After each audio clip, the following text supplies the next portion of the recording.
Hi, welcome to Shweta ತ್ರಿಲೋಕ vlogs. ಇವತ್ತು eyebrow ಹೇಗೆ ಮನೆಯಲ್ಲೇ ಮಾಡ್ಕೊಳ್ಳೋದು ಅಂತ ಹೇಳ್ತಾ ಇದ್ದೀನಿ.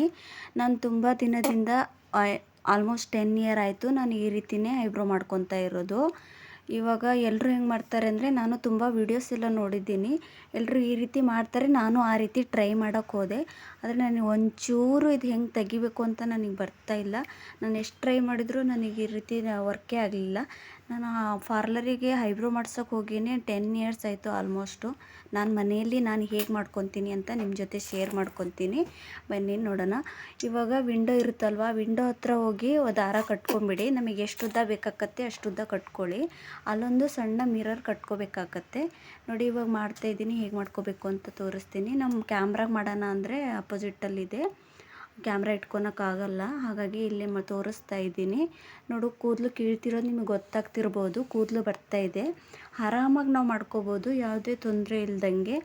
ಇವಾಗ ಆ ಟೆಕ್ನಿಕ್ ಯೂಸ್ ಆಗಲಿಲ್ಲ ಅಂದರೆ, ಆ ರೀತಿ ಮಾಡೋಕ್ಕೆ ಬರಲಿಲ್ಲ ಅಂದರೆ ಈ ರೀತಿ ಮಾಡ್ಕೊಳ್ಳಿ. ನೋಡಿ, ನಾನು ಇಬ್ಬರು ಎಷ್ಟು ಚೆನ್ನಾಗಿ ಬಂದಿದೆ. 2 ಸೈಡ್ ಮಾಡ್ಕೊಂಡಿದ್ದೀನಿ.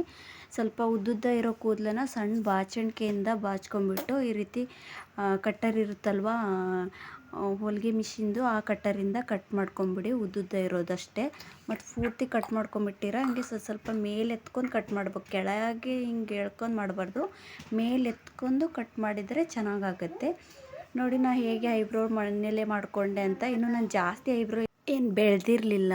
ನಾನು ಅವಾಗಲೇ ಮಂತ್ಲಿ ಒಂದು ಸಲ ತಕ್ಕೊಂಬಿಡ್ತೀನಿ, ಯಾಕಂದರೆ ಜಾಸ್ತಿ ಬೆಳೆದ್ಬಿಡುತ್ತೆ. ಹಾಗಾಗಿ ಇದೇ ಥರ ಯೂಸ್ಫುಲ್ ವಿಡಿಯೋಸ್ನ ಮಾಡಿ ಹಾಕ್ತಾ ಇರ್ತೀನಿ. ಪ್ಲೀಸ್ ನಮ್ಮ ಚಾನಲ್ನ ಸಬ್ಸ್ಕ್ರೈಬ್ ಮಾಡ್ಕೊಂಡು ನೋಡಿ ಅಂತ ಕೇಳ್ಕೊತೀನಿ. See you next vlog. Thank you so much.